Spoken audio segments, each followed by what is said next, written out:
Well, the Warriors, as usual, keep things interesting. And I am delighted because on this program, we haven't had Sophia Jones join us in nearly 2 weeks.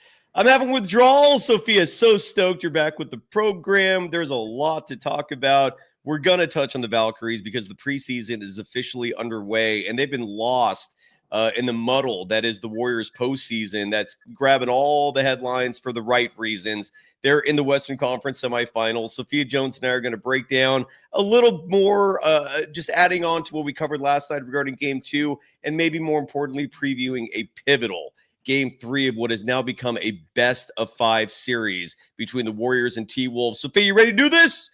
I am. Beautiful. This is V For Valkyries, part of the Golden Days.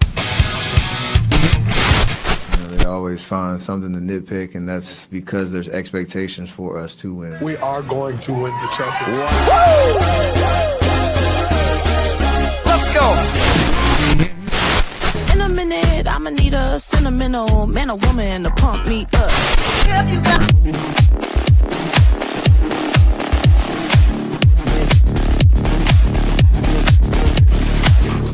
This part of the show is when I get to see things that no one understands. Welcome to the Golden Days, and when Sophia Jones joins us, we call this program V For Valkyries because the Bay Area also has a WNBA team that we call the Golden State Valkyries. Sophia, always great to see you. How are you doing? How have you been? It's been a little while.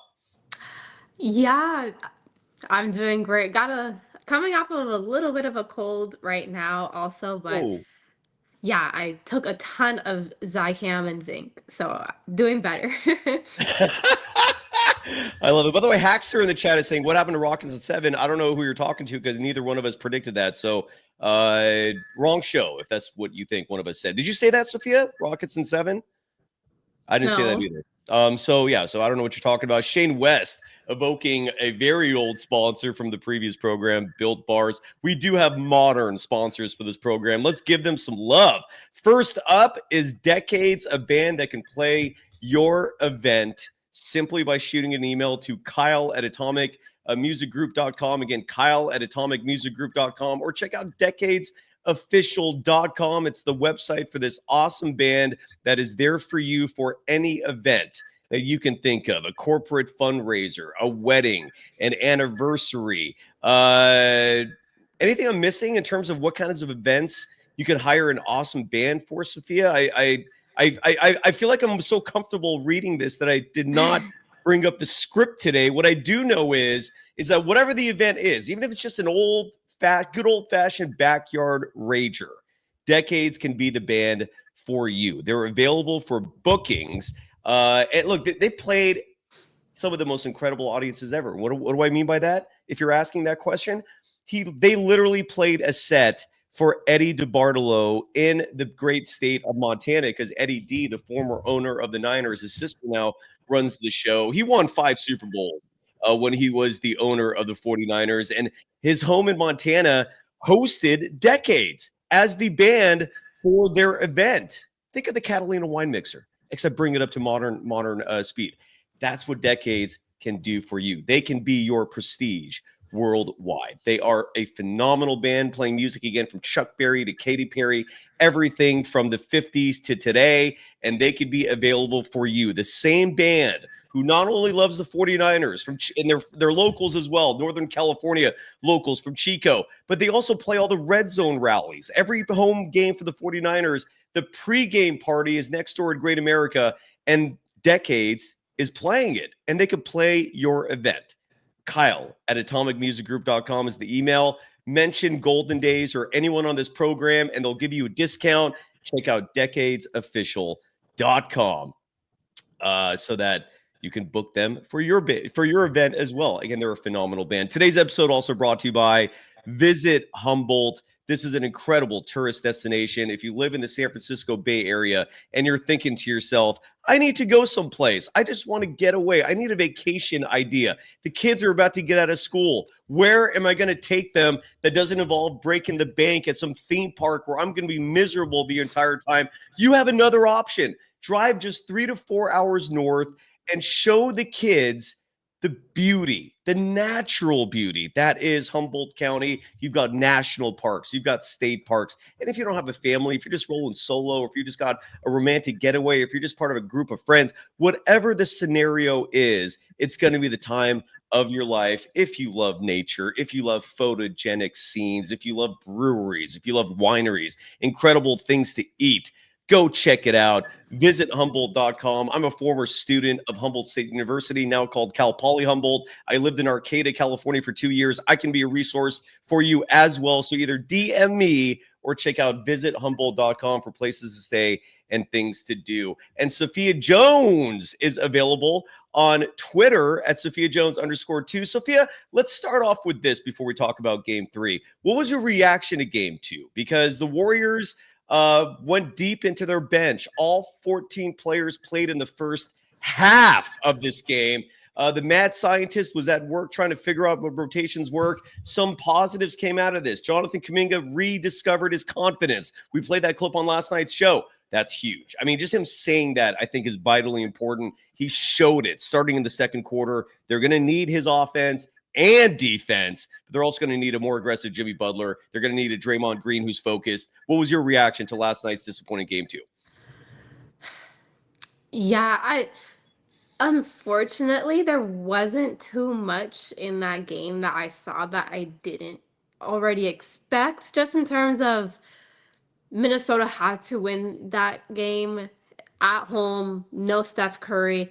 And after just having an abysmal shooting performance in game 1, they were going to find a way to hit more shots. So the deficit, like I said, is something I wish I could say I didn't kind of expect. But one of the things that definitely did surprise me was, like you mentioned, just Jonathan Kuminga finding his rhythm, finished with 18 points. He was 8 for 11 on field goals, which I think is huge because he's not just shooting a bunch of shots, high volume. He's actually hitting them and making them and getting those high percentage looks at the rim, which is what he's known to do. But I think the Warriors, they showed some life towards the end of the game, 100%, which still has me a little optimistic. I even think that Steve Kerr might have been a little fast to pull the starters. I think it was maybe around the 5-minute range where they were still within, maybe around like 15 or so. And it had come right after they had that really big run to cut it down to single digits after being down 20 plus points. So I think that that run showed a lot of promise still. It did. I mean, look, I know there's a panic button being pressed by Dub Nation, and I get it. Stephen Curry's out. We don't know when he's going to come back. My prediction would be game 6, largely because of that gap in the schedule between games 5 and 6, which make very little sense in terms of the schedule and the construction of it. Do you agree with that? No, and because it makes sense because the Valkyries will be needing Chase Center. So that is actually why we're seeing that gap. So, yeah. So people can thank the bit of rest to the Golden State Valkyries. I am not worthy, Sophia. Thank you. I had no clue what was going on with the schedule there. I think it's borderline punitive that there is literally just 1 day separating each of these games. And this dates back to games 4, 5, and 6, and 7 of the Rockets series. I think if I have my math correct, the Warriors are going to go through a 10-game stretch where there's just 1 day separating each of these games before they reach game 5. And then, Sophia, bravo, because the whole time I'm looking at the schedule going, what is going on here? Why is there an unusual gap separating these 2 games, 5 and 6? The Valkyries home opener. Bravo. But I had no clue. So, yeah, so thank you to the Valkyries for that extra gap, because if we're going to see Steph come back, it's going to be game 6. I believe that fervently just because of the schedule. I don't see the Warriors, if let's say worst case scenario, they lose games 3 and 4 and are suddenly in this must win game 5 back in Minnesota. I think the Warriors would rather just go all in with their bench than try to force Steph out there. I could be wrong on that, but that would be my guess. You've dealt with injuries as a former D1 player. I know you've torn your ACL, I believe, twice, and I'm still I feel bad for you even to this day that you experienced that. But, what are you going to do as part of life as an athlete? But hamstring injuries, a little more, they're different, obviously, tricky. My memory goes back to, I think, like 1990 or 89. I remember Magic Johnson pulled a hammy as the Lakers were making a postseason run, and it destroyed their season because he was that pivotal to them. And Stephen Curry, similar situation. He's that important to the Warriors. Huge difference between the 89-90 Lakers, whatever that year was, and the Warriors of today is that Lakers team did not have depth. This Warriors team has tremendous depth. What's your take on hamstring injuries and Steph's comments about it? Just your takeaway on Steph in general. Yeah, so I believe he was diagnosed with a grade 1 hamstring strain, which, at least on the positive note, is the least severe. Hamstring, if there's a spectrum between a strain and a pull, a strain, grade 1 is definitely on that lower end. But Steph is 37, and a lot of these athletes and basketball players also talk about when you get older, your body doesn't regenerate itself as fast. So hopefully Steph is just getting all the kinds of treatment that he needs. Hopefully he's getting the Jimmy Butler special for that allowed Jimmy to come back so quickly. But hamstrings are tricky, especially with the amount that Steph runs and the amount of mileage and how fast he needs to operate as well. He's not necessarily a big that is just sitting in the paint the majority of the game. He's running some of the most miles out of any player in the NBA. So it's going to be really important for him to be healthy. And if he is forced back, that's something where it could just exacerbate that grade 1 hamstring strain. Agreed. I want to, and you brought up Jimmy Butler and the treatment that he went to with the bruised gluteus, because that was a huge point of conversation on last night's postgame show. And I want to bring that up. His lack of aggression in game 2 was a little concerning. Playoff Jimmy, notorious for averaging over 20 points a game in the postseason in his career, the 56-point game, notorious among many accomplishments for Jimmy Butler. 2 runs to the NBA Finals as the top dog. And, that was missing last night for a lot of reasons. The box score reflects it. Jimmy played 33 minutes, 51 seconds, had just 13 field goal attempts, still scored 17 points, added 7 rebounds, 4 assists, but just was not impactful. And clearly the final score indicates that the Jimmy Butler effect was minimal. But the injury, it made me curious about how Jimmy's feeling now, because he looks like someone who might still be bothered by that injury. And I haven't really heard much from Jimmy himself in terms of how he's feeling to this day. That fall was really hard. So let's hear from Jimmy. We didn't play this soundbite last night, and thankfully someone asked him how he feels regarding the injury and whether or not it's impacting him, because it looks like it's impacting him. Let's hear from Jimmy in terms of how he's actually feeling about that bruised gluteus maximus and whether or not it's impacting his game today. So here's Jimmy Butler following last night's game, asked about how he's feeling now. This is courtesy of KNBR. I feel pretty good. I get to rest. We get to take a flight back, sleep in our own beds, get some recovery, dominoes, coffee, kids, doesn't change, and get ready to compete again. Are you still feeling the fall? Yeah, for sure. But believe it or not, domino, coffees, and kids make it all better. So I feel pretty good. So he was asked, like, is it still hurting him? And he didn't hesitate to answer, absolutely. He looks like a player who's still impacted by that. And the reason why I say that is, besides the lack of aggressiveness, the explosion is missing as well. And hearing that last night, it makes a lot of sense. With all that said, it's an injury that all he needs is time, and he's getting time. Him playing is not going to delay the healing. That's the good news. It's just one day at a time.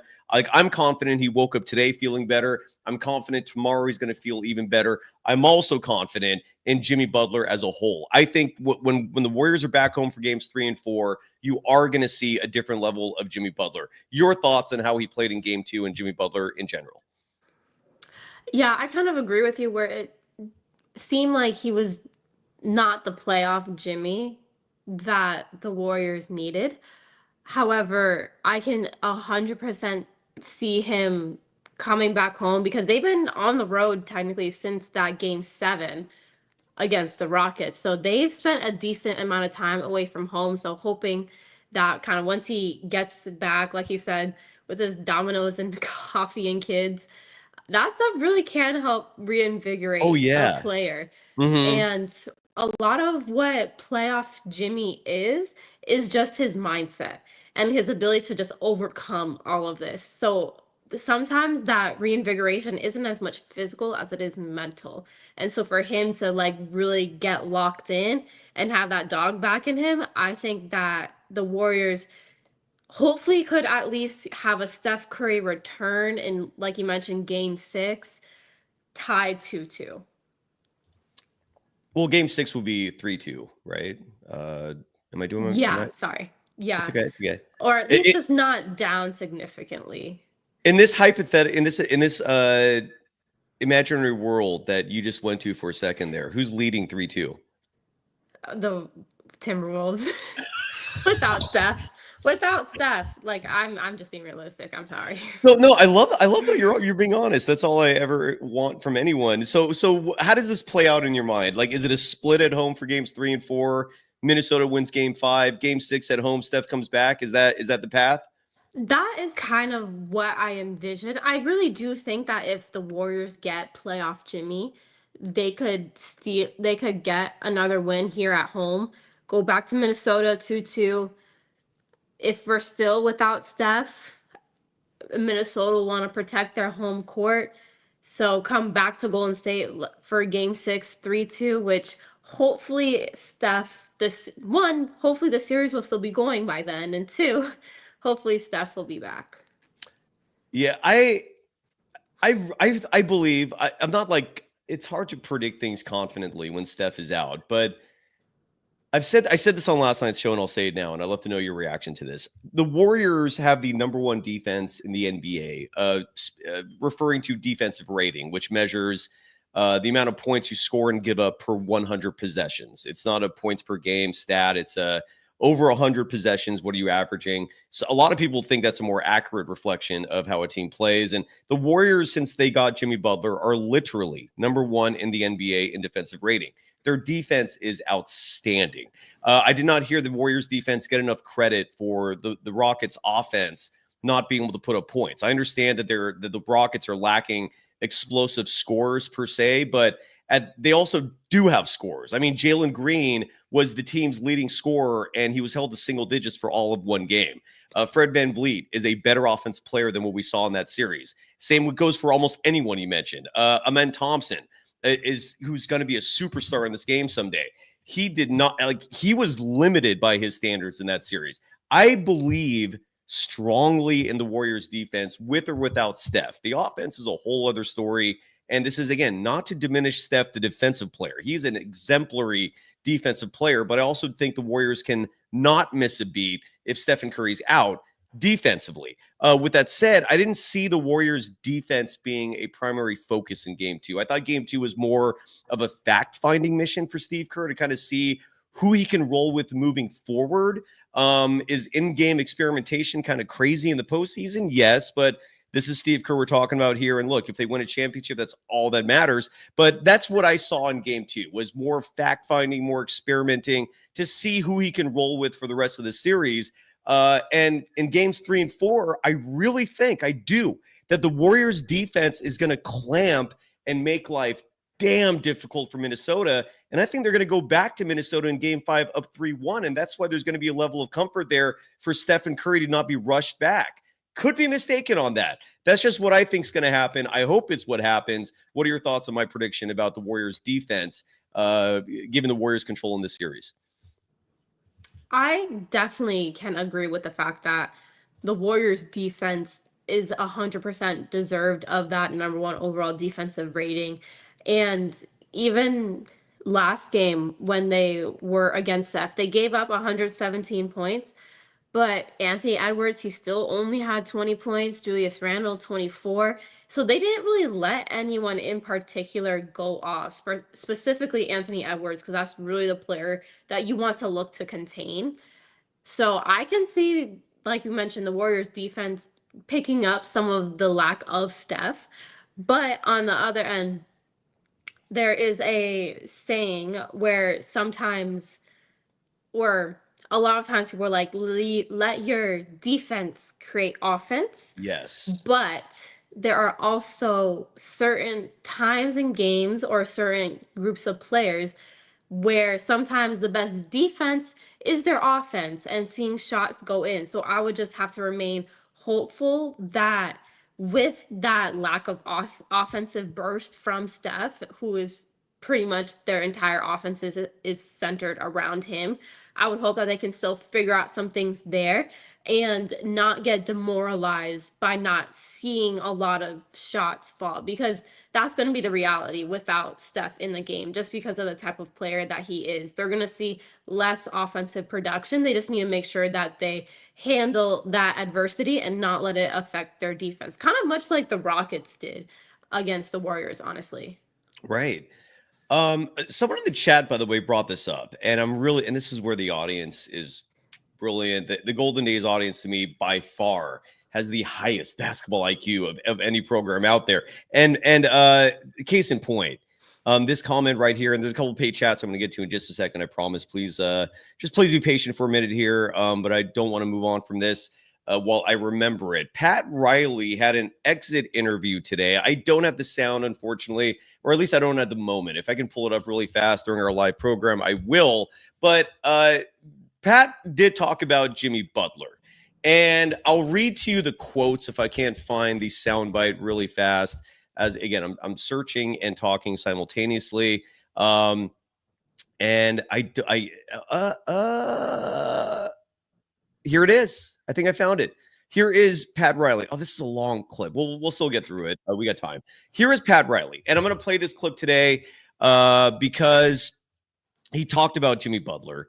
And the question was posed in the chat of whether or not Pat Riley's comments will elicit any reaction from Jimmy Butler. Will it motivate him? We do know that at least with Stephen Curry and Draymond Green, they love looking at hateful words and using it as fuel for their own on-court performance. And it wouldn't surprise me if Jimmy Butler follows that practice of greatness exuded by two of the all-time greats. So here is Pat Riley, who I can't remember what his actual title is with the Miami Heat these days. I'm pretty sure it's president. He's the guy in control. Their owner, it's one of those situations where most owners in the NBA have a very firm grasp of their own operations. The GM is typically a face, but the owner is making a lot of the calls behind the scenes. Vivek with Sacramento, case in point. No disrespect, but you know, Vivek has a reputation for some of the decisions he's made, and there's a lot of owners out there who have their fingerprints all over things.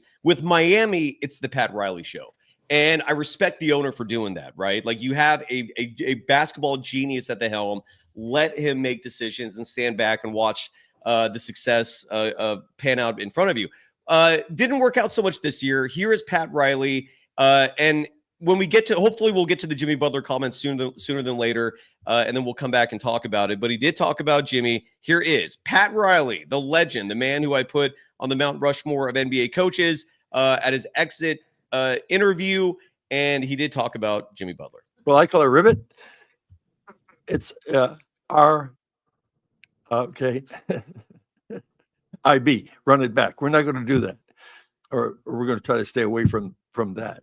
I'm sorry, ribbit.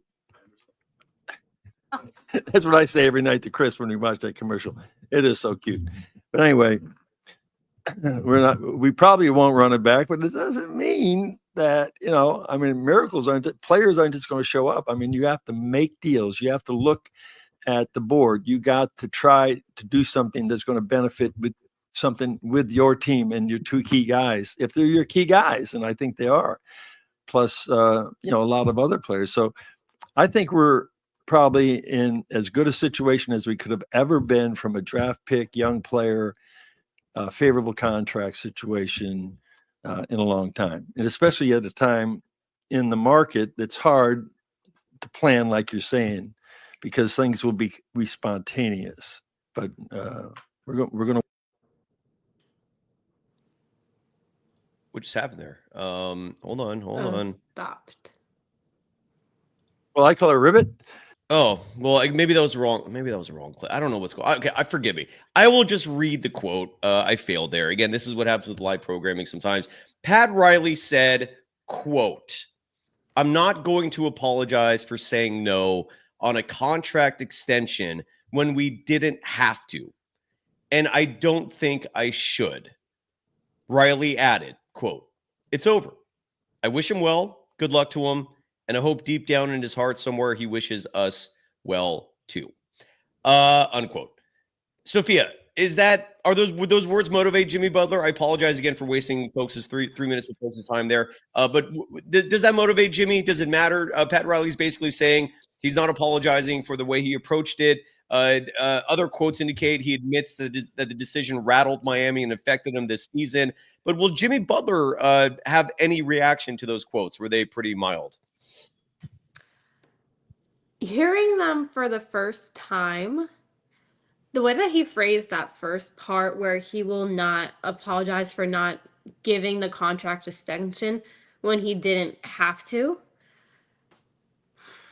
I could see where Jimmy would take that as a little bit of motivation. I think that Jimmy is a type of player also where he can find anything to like light a fire within him. And so hopefully this kind of helps to do it. He mentioned getting back home, being again with his kids, coffee and Domino's. So hopefully that all kind of just has him in the perfect headspace that the Warriors are going to need for these next games. Are you a Domino's player, Sophia? I'm not, no. Have you ever played? I have, yeah. I am from Miami. It's such a fun game. Like I part of me is a little perplexed why it did not grow in popularity. I mean, I know it's popular, but it's not like not everyone's not playing it. Like you don't see kids on the street playing it everywhere. It's a really fun game. I don't know where I put it next to chess. I am an avid chess player. I love the sport. Been playing it since I was a very young child. I don't know how they compare. They're very different. Do you like chess? Do you play chess? I actually used to be a really good chess player too. Good stuff. I need to get back at it. I think I'll have like every once in a while think to myself, I just need to like start playing against the computer again, because I used to like beat my mom and grandpa at chess all the time when I was like 12. No offense to them, but good stuff. Like I was actually a pretty solid chess player. I would say I like chess more, just because I was better at it. I love chess. It's a beautiful game. We should go at it sometimes online at some point, Sophia. You and I, let's schedule that. Well, regardless, so we'll see what happens regarding Jimmy Butler and whether or not those words by Pat Riley will motivate him. I want to bring up this stat real fast with Jimmy Butler as well before we move on. I don't know if you remember a short while ago, Steve Kerr said Jimmy Butler, Draymond Green, and Jonathan Kuminga cannot play together, that they're not a good fit. So I decided to randomly look up because we are going to be seeing these three play together now. And this is also part of a bigger story regarding Kerr's rotations, which again is I don't get it. And it's been the entire point of my frustration is the lack of rationale behind a lot of these decisions. And I don't think any of it's personal, and I've said that as well. I just think in his mind, he sees certain things working, and then a short while later, they don't work, and then he moves on.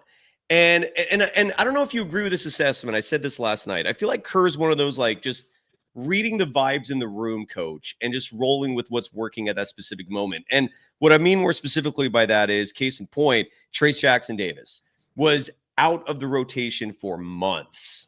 Suddenly, we might see him.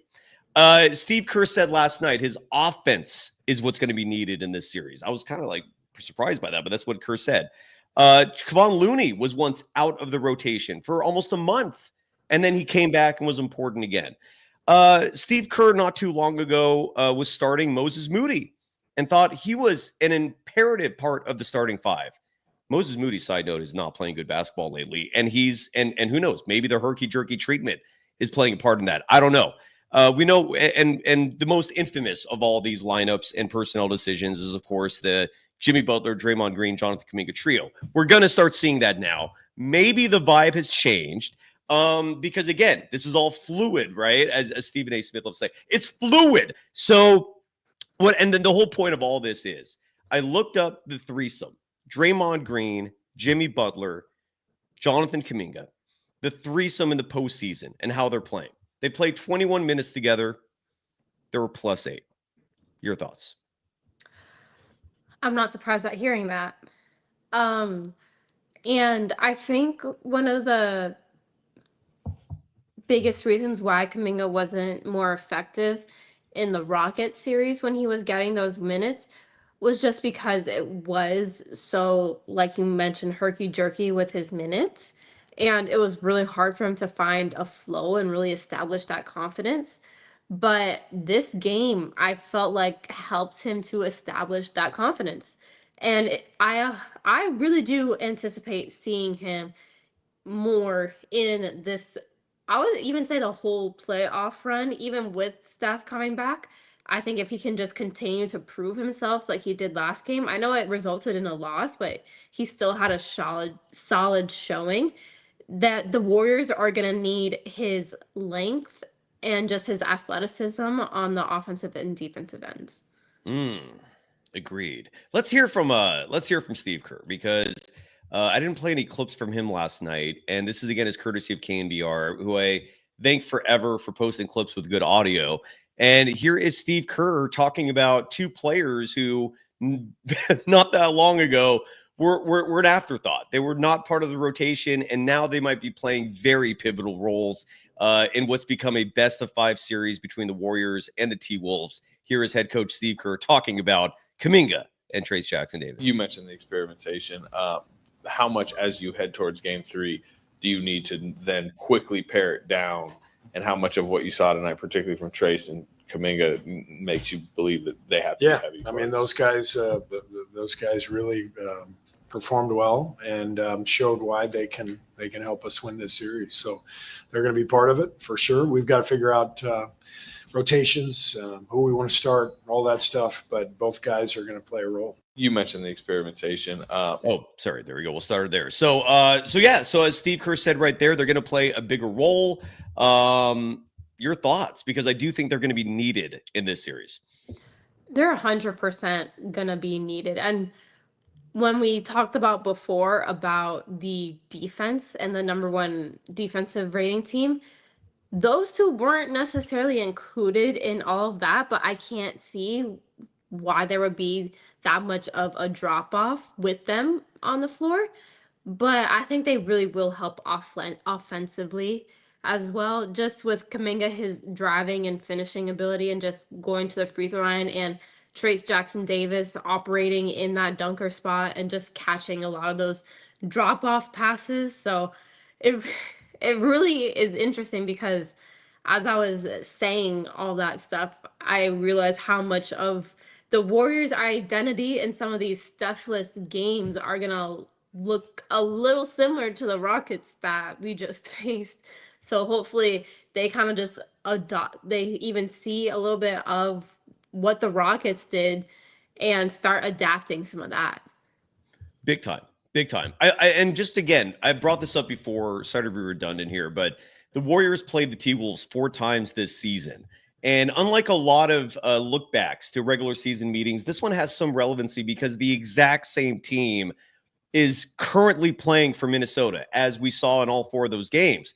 And Trayce Jackson-Davis, the last meeting the Warriors and Timberwolves had this was, I don't have a date on this, but I think January 15th, Trayce Jackson-Davis played 27 minutes, 4 points, 15 rebounds to go with 2 blocks. He was a +2, and they won that game. So he was huge. Another meeting, the Warriors won 113-103. Trayce Jackson-Davis, 26 minutes, 15 points, 9 rebounds, 2 blocks, a +7, and a win. So those are, I believe those are the last 2 meetings. And then the Warriors beat Minnesota a 3rd time this season, 114 to 106. And Trayce Jackson-Davis did not start that game. He didn't play that game at all. So as you can see, at least from the last two meetings, Trayce Jackson-Davis can play against Minnesota. And it's really nice seeing him, side note, come back. And again, this is one of those situations where every series, the matchups will matter. I don't know if Quinton Post, if this is the right series for him. Julius Randle certainly seemed to have his way getting to the basket with Post defending. So we shall see what happens there. But I do love the fact that Trayce Jackson-Davis is back. And Jonathan Kuminga led the team in scoring last night. Let's hope that continues. We played the clip last night of him and the fact that his confidence is back. Great to hear. Last thing about last night, as we slowly will wrap it up. This is going to be a somewhat short episode because the Golden State Valkyries are going to be playing soon. The preseason is back. They've been lost in the Warriors postseason shuffle, undeservedly so, but they will get their accolades on this program soon. One last Warriors thing, though, and then I want to talk a little bit about the Valkyries and their preseason, but it's the Draymond Green situation. Last night, again, there was a panel episode. That's how we've been doing the postseason post-game shows. And this clip came out of Draymond Green, and we played this last night, where he was emotional. You could tell he was troubled. I wasn't even sure if the clip was real at first. I double-checked with Larry asking if that was an AI clip, because you see a lot of those published now, like fake clips of players that look very real. This was real. And today I learned that there's a good reason for why he was so upset. I'm gonna play a video and show a quick image that's a press release, but the video, first things first, shows an incident late in last night's game. I can't remember how late. I don't know if it was third quarter or fourth, but this video clip shows two fans in the Minnesota stands heckling Draymond Green and throwing racial epithets at him, which is wholeheartedly unacceptable. One of the fans got ejected. Another one bailed before they found him. Something tells me they are going to find this individual. Here is the clip of the incident itself. I don't think there's any language in here that would violate anything. Anyways, here is the incident. This was Draymond Green. He was on his stationary bike warming up. This was, I believe, following the technical foul when fans started to engage with him, and this is why he was so emotional. Hey, it was him! It was him! Get him, Dre!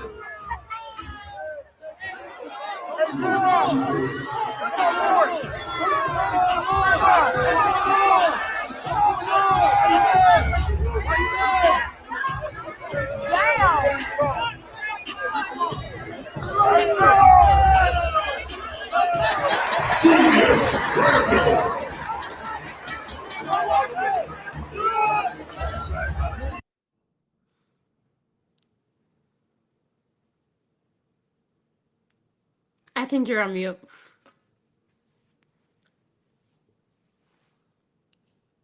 You know, I'm still not getting any audio. Oh, sorry about that. I was muted there. So, and then the sorry about that. Say something sooner, please, next time. So I'm not. My apologies. I was an idiot. Here's a press release courtesy of the Minnesota Timberwolves that was released today. And the statement from the Minnesota goes as follows, quote, during the fourth quarter of last night's game against the Warriors, a fan was ejected by Target Center security for violating the NBA fan code of conduct in an incident involving Draymond Green. A second individual who was identified by surrounding patrons as making racially charged comments toward Green left on his own before arena security could confirm his identity. The team is continuing to investigate, and additional action may be taken. And the statement goes on, admonishing behavior like that. So when you learn that racial epithets were hurled toward Draymond Green during last night's game, it suddenly provides the context that at least I needed to better understand why Draymond reacted the way he did. Sophia, any thoughts from your perspective? Yeah, I think a lot of people took his reaction as to getting another technical, and there was a lot of unnecessary comments thrown his way because of that. But when you actually realize the full context of the situation, it makes complete sense. Again, like you said, why Draymond was emotional because, I mean, athletes shouldn't have to worry about that type of stuff being thrown at them when they're the ones paying to watch them. And so he's just trying to go out there and do his job and do his hardest. Draymond, obviously, he's a very emotional competitor. I think we can all agree with that. But to have stuff like that thrown at him is just completely unwarranted. Yeah, Mitchell Ness is asking, like, what was the racial slurs? I didn't hear it. I didn't hear it either, but the recording, I think, started after a lot of the words were exchanged. And again, the Minnesota Timberwolves themselves confirming that there was a racial language hurled. Some of the pay chats here real fast.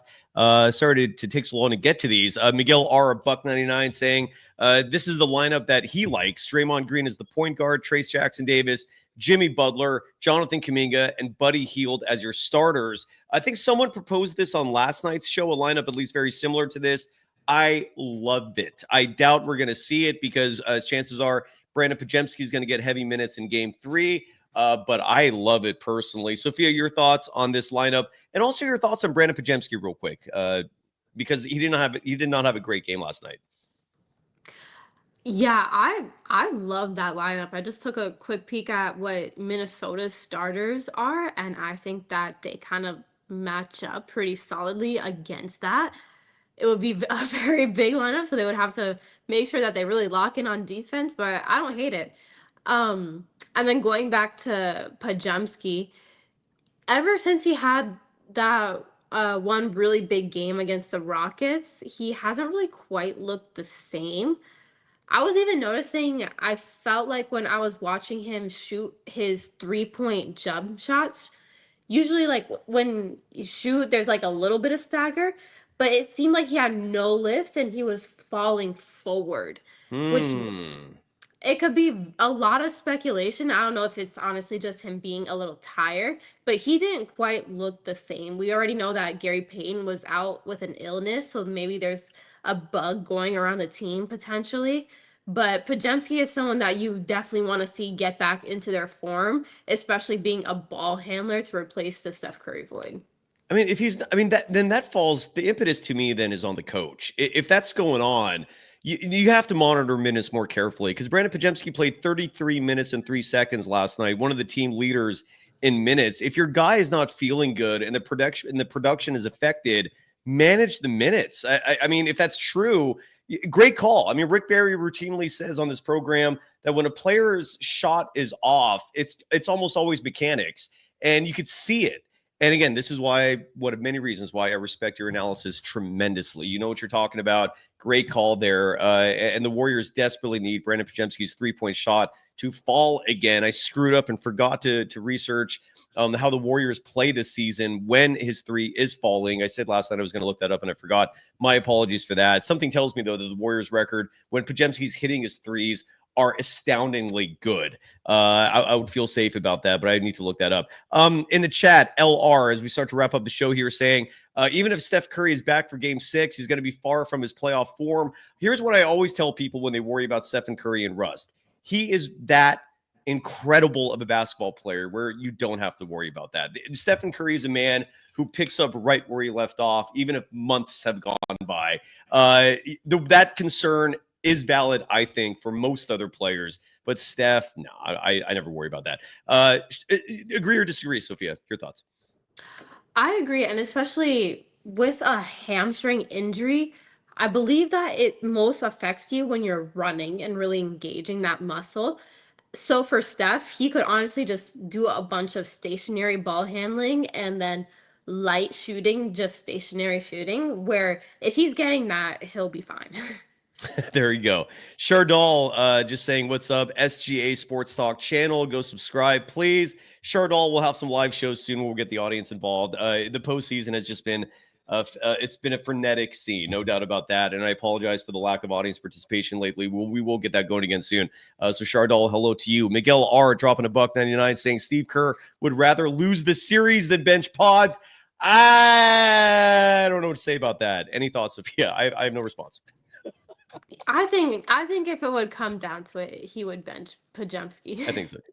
I think so Yeah. too. I know he likes Pajemski, but I've also seen him bench him too. It's not like a do or die situation. But I get the sentiment as well. Armando Lara, $4.99, saying Draymond Green scared the Peninsula fans. Keep in mind, Armando Lara is a sociology professor, an expert at studying human behavior and societies and how they react. So Armando Lara is claiming that the Peninsula is a little too conservative to handle Draymond Green and his emotional outburst. Adding Steve Kerr only value is making the Peninsula fans feel safe from Draymond.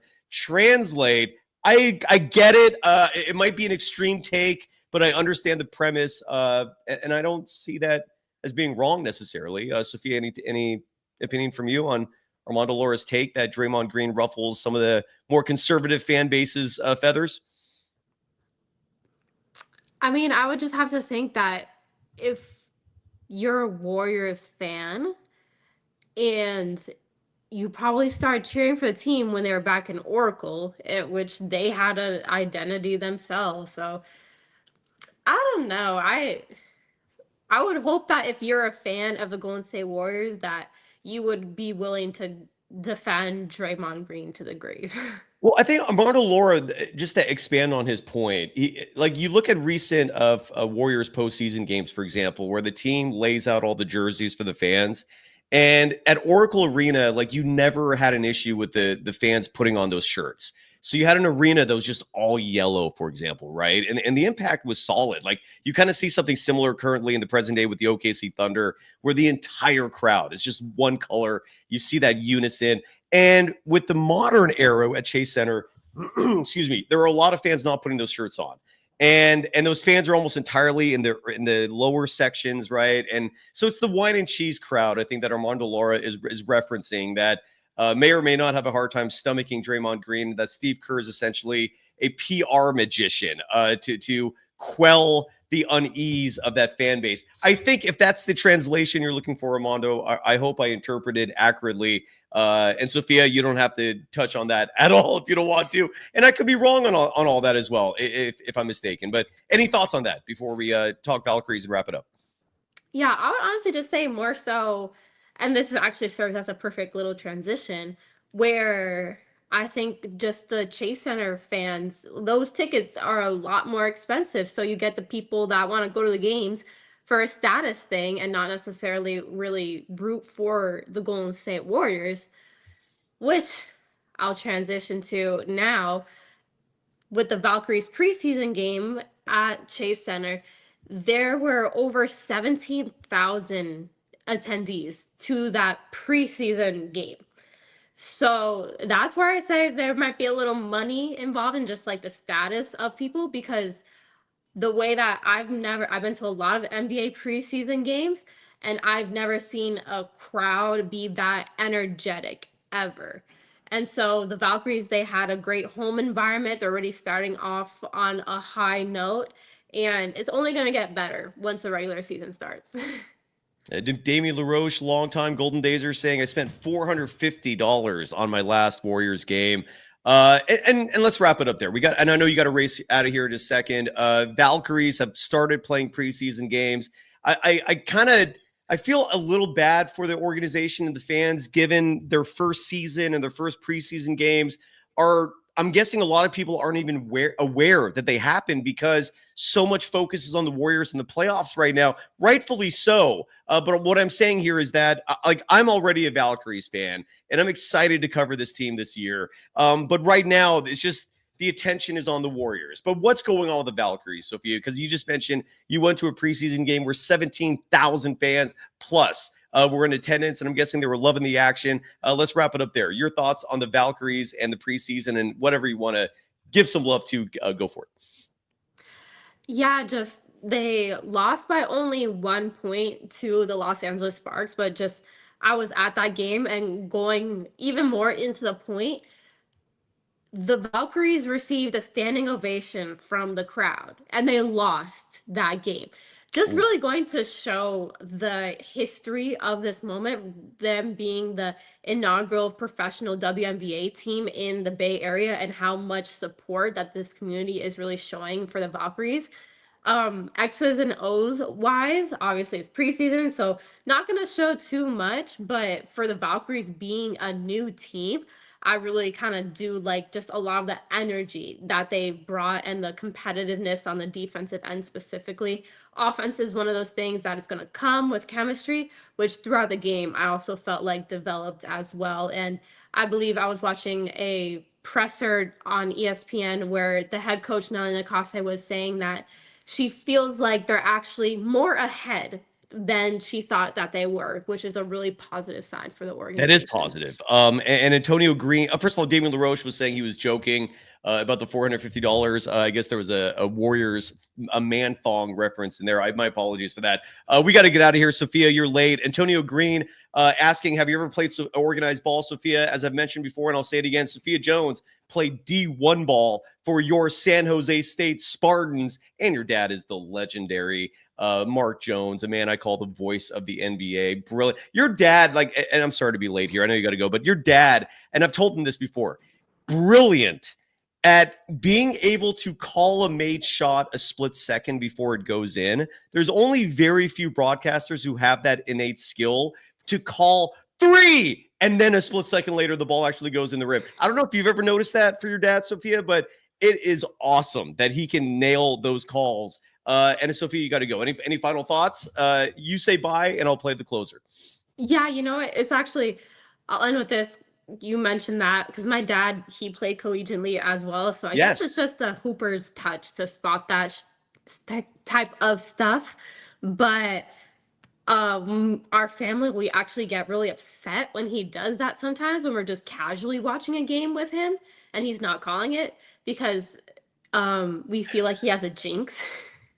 And he'll be like, oh, it's in. And then the person misses. And we're like, oh, so he misses. Your dad misses sometimes? A little bit. I think sometimes he actually leans into it and does it on purpose so he can kind of jinx the shot. Again, we've grown up sports fans, so we're extremely superstitious on stuff that sounds really stupid. But that's the last thing I probably have to say. No, that's a great story. I love that because I feel like your dad and I think Mike Breen are the only two individuals who have seen make those calls and never miss.